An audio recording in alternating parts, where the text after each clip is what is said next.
Kunwaring walang alam ang dalawang demonyetang si Moira at Zoe. Umiiyak ito nang yumakap sa kanyang amang si Doc RJ at nagpapasalamat na buhay umano ang kanyang lolo Pepe. Ngunit sa kaloob-looban nito ay hindi pa natuluyan ang matanda.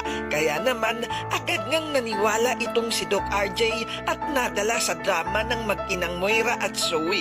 Ngunit itong si Giselle nga ay hindi nila makuhang dramahan dahil alam na nga talaga ni Giselle ang kanilang ugaling mag-ina. Pinagtabuyan sila ni Giselle at pinapalayas silang dalawa dahil alam na nga talaga ni Giselle ang kanilang mga galawan. Samantala, sa pagnanais nga ni Annalyn na mailigtas ang kanyang lolo Pepe ay nagtagumpay nga ito sa tulong na rin ni Doc Lyndon at Doc Carlos. Labis-labis ang pasasalamat ni Giselle kay Annalyn dahil sa ginawa nga nito ay nailigtas ang buhay ang kanyang daddy. Ganon din itong si Doc RJ, labis din ang pasasalamat sa kanyang anak na si Annalyn dahil ligtas ang kanyang tatay. Sa pagpunta nga ng mga pulis sa H. Ridge Hospital ay ipinapaalam ito kay Giselle at Doc RJ na may nakuha silang medical supply sa hideout ni Balahadja at ang matindi pa dito,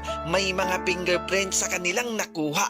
Kaya ikinagulat ito ni Moira at Zoe dahil sa mga fingerprint na iyon ay mabubuking na silang dalawa.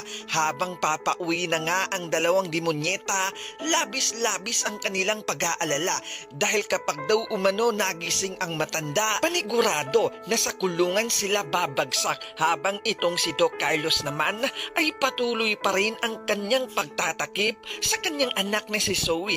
Ginagawaan niya ito ng paraan upang hindi ito mabisto at malaman ni na Giselle at Robert na si Zoe at Moira ang dumukot kay Lolo Pepe. Sa kabilang banda naman, habang kinakausap ni Annalyn ang kanyang Lolo Pepe ay nagalaw nga nito ang kamay.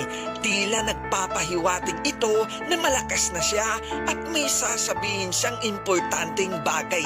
Kaya naman agad na naman itong ipinaalam sa kanyang tatay RJ na nagalaw na nga ng kanyang lolo ang kamay nito at nakaka-recover na ang matanda. Subalit nakikiusap naman itong si Moira kay Doc Carlos na sana ay tulungan nito ang anak ni si Zoe dahil kapag nagkataon nga daw ay makukulong siya at madadamay ang kanyang anak na si Zoe. Kaya naman pupuntahan ni Doc Carlos itong si Don Pepe at kakausapin niya ito.